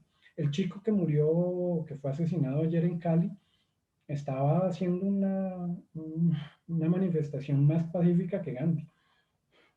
Estaba en un puente peatonal, igual le dispararon. ¿Sí? Y entonces luego lo que, o sea, después de eso lo que ocurre es que se le pide paz, tranquilidad a los marchantes, pero el tema es que pues ahí lo que se deriva es una movilización profundamente violenta. Si se quiere, ahí tenemos dos narrativas que tal vez te recomendaría, y hay una profesora en nuestra facultad muy experta en ciencia política que se llama Lina Álvarez, que ha trabajado sobre movimientos afro en América también, y es la diferencia entre Malcolm X y Martin Luther King, ¿no? Ambos en los derechos civiles por el reconocimiento de los derechos civiles en Estados Unidos, pero con dos posturas radicalmente diferentes, una muy violenta, la de Malcolm X, y una más pacifista moderada como la de Martin Luther King, pero ambos reclamaban la misma cosa. Y uno sale a hacer una marcha del silencio, silenciosa, caminando, y pues el otro ve que cuando van marchando los agarran a bolillo y los apalean a todos los que salen manifestándose ese día, y terminan un montón de personas muertas. Y Malcolm X dice, pues no, pues no hay derecho, o sea, esto lo radicalizamos o lo radicalizamos. Y cuando uno estudia el pensamiento de los dos, no soy experto en eso, pero cuando se estudia el pensamiento de los dos, lo curioso es que uno le encuentra razón a ambas expresiones, a la que reivindica el pacifismo, si se quiere, pero también a la que dice, no, acá nos han arrebatado todo, no podemos exigir esto a punta de banderas blancas y de la camiseta de Colombia y de ponerle flores a la escopeta del ESMAD. Pero habrán otros que dicen, mire, pero esto tal vez es más eficaz, ¿sí? Simbólicamente es más poderoso, posiblemente en la línea de lo que yo estaba diciendo ahora, logra acoger a otras personas, involucrar a otras personas. El concierto seguramente ayuda más, el humor ayuda más, ¿sí? Eh, Muchos artistas se involucraron en estas movilizaciones y seguramente su involucramiento vinculó a otras personas, no sé, el Alejandro Riaño o estas personas que hicieron como una crítica muy fuerte, seguramente lograron a convocar a más ciudadanos, pero hay otras personas que dicen, mire, después de que matan a un pelado ya no hay manera de negociar. Entonces, eso digamos que está, y yo creo que eso se explica, entre otras cosas, por las estrategias de represión política a la que apelaron los estados en América Latina, y era justamente una estrategia de lo que llamamos guerra sucia, ¿no? Guerra sucia es que hay unos escuadrones que se encargan de hacer el trabajo cochino, ¿sí? Que son cuando los policías, por ejemplo, tenemos una práctica que sigue siendo todavía heredera del paramilitarismo. Eh, no sé si han visto los videos más recientes, policías en el CAI que se ponen ropa de civil y salen en las motos a dispararle a la gente. Lo tuvimos en 2019, comprobadas, certificadas, y condenadas algunas en la Fiscalía General. Pero esas son prácticas paramilitares, son prácticas de guerra sucia, ¿sí? A las que no habría que apelar. O sea, no estamos como ante bandas criminales organizadas del tamaño de los rastrojos para hacer eso. estamos ante un conflicto social y eso implica dirimirlo de otra manera. Angie Cárdenas. Perdón, tengo que ponerte el audio. Dale. Sí, Juan Pablo, pues retomando un poquito lo que tú decías, como que de que la apatía no necesariamente es un tema de clase. Estaba pensando en algo que creo que particularmente a mí me ha generado como malestar en los últimos días y es, digamos, el estigma que tienen, por ejemplo, de nosotros los uniandinos sobre este tema de la clase y pues que nos consideran, mejor dicho, apáticos, más como pues, bueno, por todo el tema de la reforma, los uniandinos que apoyaron la reforma, en fin. Yo quería preguntarte, ¿qué podemos hacer nosotros ante esta, porque es una estigmatización de la sociedad hacia nosotros, qué podemos hacer nosotros como psicólogos para cambiar ese estigma que se tiene y para poder empezar a realizar aportes significativos pues a este tipo de problemáticas sociales que pues que creo que igual sí nos interesan a todos, que como que esta idea de lo que es la Universidad de los Andes se ha cambiado muchísimo, nada más viendo, por ejemplo, el correo que acaba de llegar por parte de la universidad. O sea, creo que es un paso gigante que hace, no sé, 20 años de pronto no habría sido tan posible. Completamente de acuerdo, Angie. Pues yo llevo tal vez muy poco tiempo en la universidad. Yo empecé siendo profesor cumplí 10 años ya en la universidad, cuando entré a ser profesor de antropología por primera vez. No, 12 años ya. Pero sí noto que hay un cambio significativo en los estudiantes, en las estudiantes. Pero eso está dado también por algo que para mí ha sido muy llamativo y es que las condiciones sociopolíticas del país también han permitido que las personas tengan otras herramientas de enunciabilidad de su postura política, que tiene que ver con lo que decía, digamos que nos acostumbramos mucho a hablar de política a pasito y con la idea de que era mejor clandestino porque o ahí alguien se molesta o ahí alguien me escucha y interpreta mal lo que estoy diciendo y me va mal y me persiguen o me amenazan. Y con razón, porque realmente eso pasó y ha pasado durante mucho tiempo. Pero yo creo que hay una transformación significativa de los estudiantes y las estudiantes que les han permitido mostrarse más involucrados en este contexto.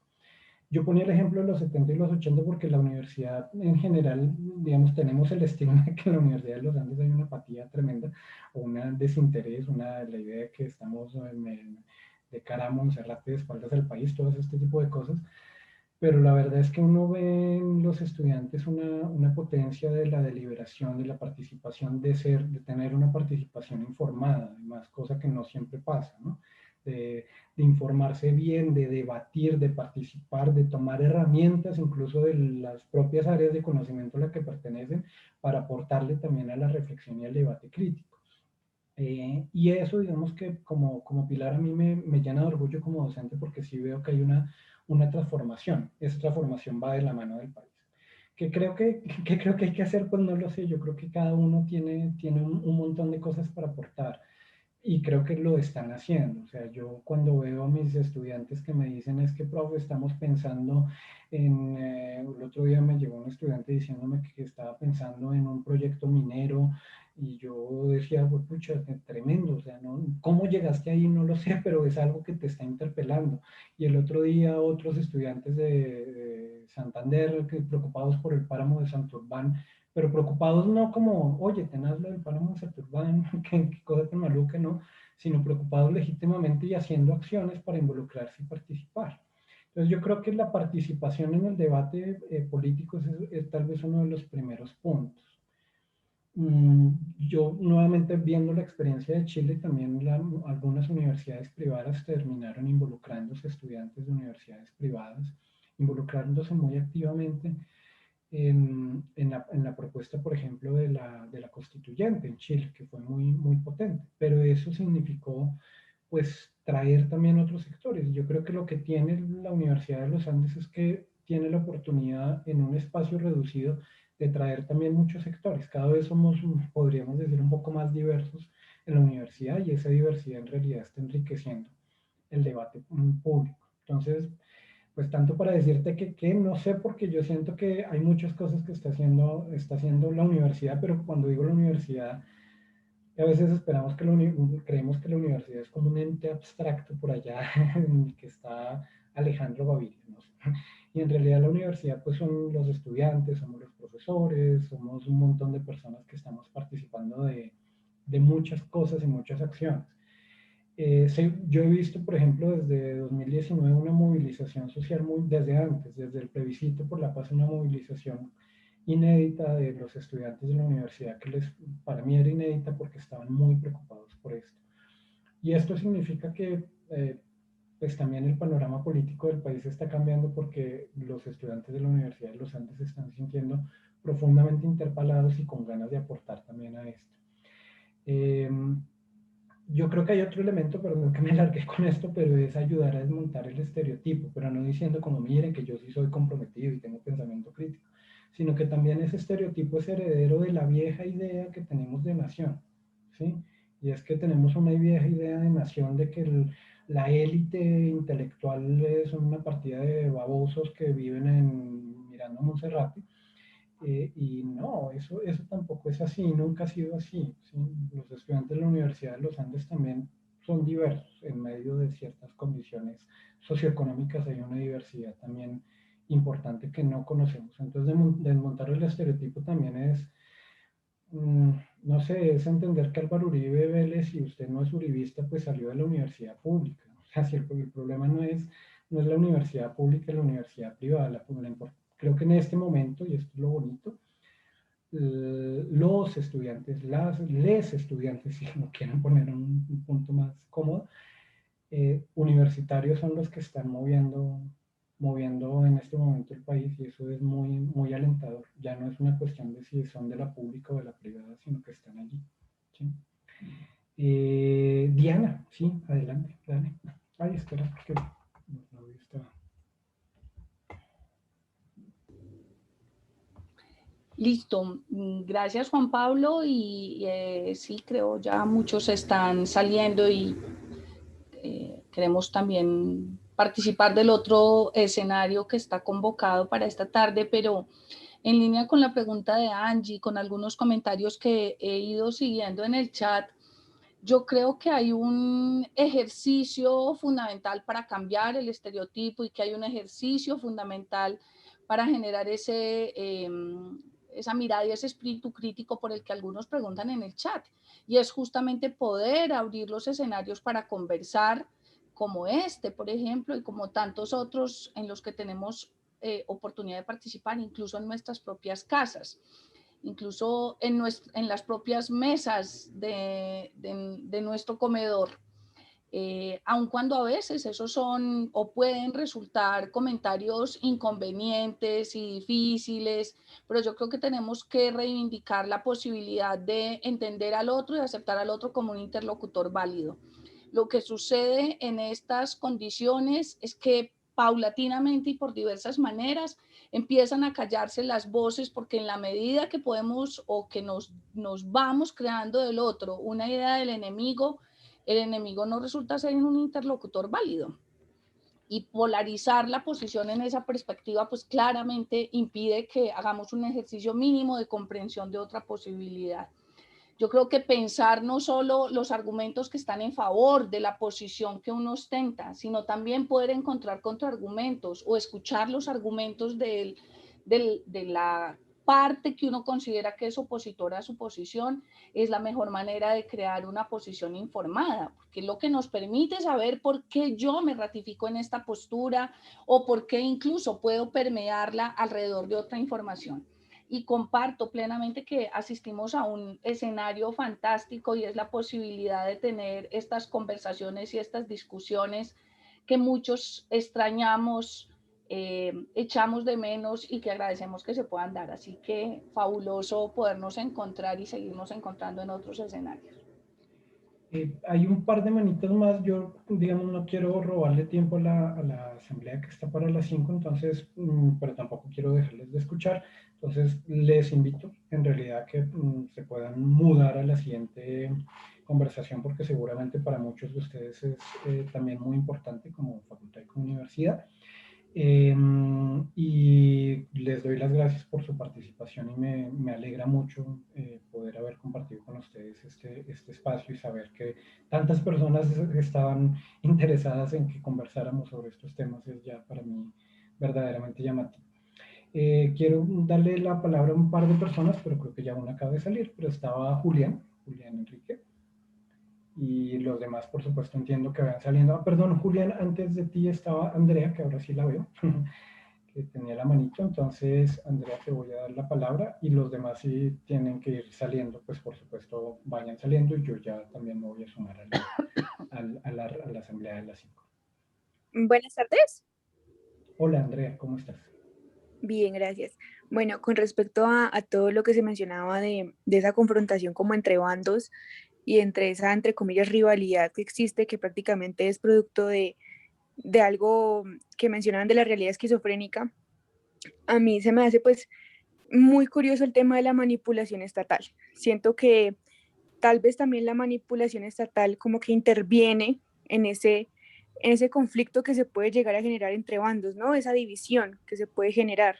Entonces mi pregunta iba un poco más enfocada hacia eso, si realmente existe una manipulación estatal, si realmente el poder puede influir en la división pues de la misma sociedad, porque al final de cuentas pues todos son víctimas de la situación. Y pues Andrea, yo creo que sí hay un poco de eso, digamos, evidencia de eso. Tenemos un montón ya en los estudios políticos contemporáneos del rol que tienen los estados. Al final a los estados o a los gobiernos, más bien los gobiernos administran los conflictos, ¿sí? No los resuelven. ¿Sí? El rol de los gobernantes es saber administrar un conflicto, y saber administrarlo es animarlo, avivarlo, poner a pelear a dos que antes estaban peleando poquito, ayudar a que hagan las paces y aparecer como intermediario. Eso es, yo creo que en el escenario en el que estamos hoy día seguramente hay un montón de casos, yo no tendría como ninguna evidencia para soportarlo, pero lo que sí es que pues esa es una práctica propia de los gobiernos en todos los escenarios. Yo en todo caso percibo que aun cuando se ha pensado como eso, o el origen de la movilización social en parte tenga manipulaciones estratégicas para las partes en conflicto, sí creo que hay un descontento social generalizado que ya se escapa incluso de la posibilidad de administración o gestión de parte de los gobiernos, en el sentido que no lo pueden manipular a su favor ni en contra de alguien en sentido radical. Digamos que ya a mí me cuesta mucho trabajo ver a un candidato presidencial capitalizando la movilización social de ahora. El que lo haga pierde, me da la impresión, ¿sí? Porque es como no nos crea tan pendejos, como diría mi mamá, ¿sí? Porque ese ya es el oportunismo político siempre está, pero es difícil que alguien lo capitalice, porque la movilización social de ahora ganó una fuerza en sí misma que pues me cuesta trabajo imaginarme cómo se puede capitalizar, pero como siempre los estrategas políticos son más hábiles para esto, me imagino que lo podrán hacer. Julián. Ay, perdón. Ya.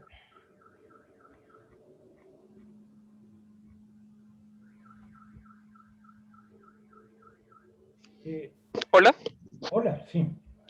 Hola, profe, ¿cómo está? Primero agradecerle el espacio, muchas gracias, ha sido muy interesante escucharlo. Y tengo 3 preguntas rápidas. Una es, ¿podría considerarse que la coyuntura que estamos viviendo en Colombia tiene que ver también un poco con la transformación de esa sociedad disciplinada a una sociedad psicopolítica y el cambio generacional? Las dos seguidas, así como para darle paso, ¿no será que también es un desgaste de esta democracia representativa que ya no nos representa y que por los medios electrónicos tenemos que pasar a una forma diferente de representación? Y la tercera, ¿cómo pasar a un modelo diferente de marcha o de manifestación que no nos lleve a esta guerra frontal con nuestros hermanos policías, que pues también todos somos colombianos, ¿no? Gracias. No, gracias a ti, Julián. Pues frente a el cómo de lo último, pues ni idea. pero yo sí creo que en tanto que nos imaginemos un poco un mundo, entendamos un poco mejor los escenarios de precarización laboral y de militarización de la vida cotidiana también en la que atravesamos en el país, logramos desmontar un poco la idea del enemigo. ¿Sí? Desmilitarizar el país significa, lo decía la otra vez, dejar de pensar que hay que sacar a Colombia de la guerra, sino que hay que sacar la guerra de la estructura psíquica de los colombianos, porque la tenemos completamente interiorizada. ¿Sí? Lo decía a propósito de los niños. No se trata solamente de sacar a los niños combatientes de la guerra, sino sacarle la guerra también que tienen incorporada de los procesos de militarización de la vida cotidiana. Entonces, yo creo que desmilitarizar la vida cotidiana es una labor que todos podemos hacer en nuestro lenguaje, en nuestra manera de comportarnos, de actuar, de vivir. Eso ayuda mucho. En la manera en que somos docentes o somos estudiantes, todo eso ayudaría un montón. Y frente a las otras dos, sí, de hecho te había respondido en el chat que sí, frente a la psicopolítica yo creo que sí, asistimos un poco más a eso, producto de la crisis del capitalismo. Yo estoy completamente convencido de que estamos asistiendo a una forma diferente por la crisis actual del capitalismo que se exacerbó en la pandemia. Frente a la crisis de la democracia no lo sé, ahí me meto en un terreno en el que yo realmente tengo menos elementos y dar como una opinión, pues sonaría como medio banal, pero lo que sí tengo la percepción es que la crisis del capitalismo es un poco la que pone a los sujetos a preguntarse, bueno, y entonces, ¿quién me va a proteger? Hay un sociólogo, Robert Castell, que escribe un libro que se llama Inseguridad o Seguridad Social, que es estar protegido. Es un libro viejo, pero habla de las protecciones sociales en la crisis del capitalismo, digamos, de inicios del siglo XXI, de finales del siglo XX. Y una de las cosas que uno logra percibir justamente es que estamos asistiendo a unas formas de inseguridad social mayores en las que los estados no son fuentes de protección. Y eso se explica, entre otras cosas, por el desmonte neoliberal del rol de los estados. Yo estoy convencido de que muy probablemente lo que vamos a asistir es a una reivindicación de los estados de bienestar, que entre otras cosas Colombia no vivió. Pero los estados de bienestar, como lo que está pasando ahorita en Francia o en Alemania, que se están volviendo a encargar de la protección social, de la seguridad social de los ciudadanos. Ya se habían encargado, pero se habían desmontado muchas de esas cosas. Ahorita yo creo que vamos a asistir a eso.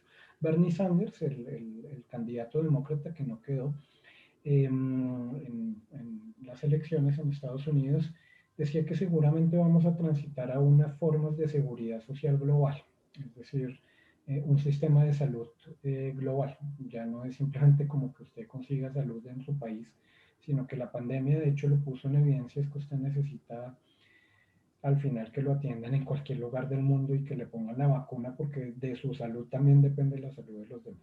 Entonces seguramente eso tendrá un efecto.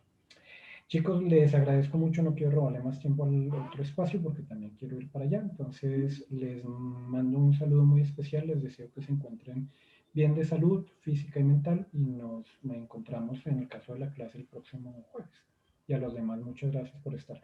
Para quienes preguntan, sí, haremos luego los ajustes para subir la conversación a Facebook. ¿Listo? Chao, que estén muy bien. Chao, Juan.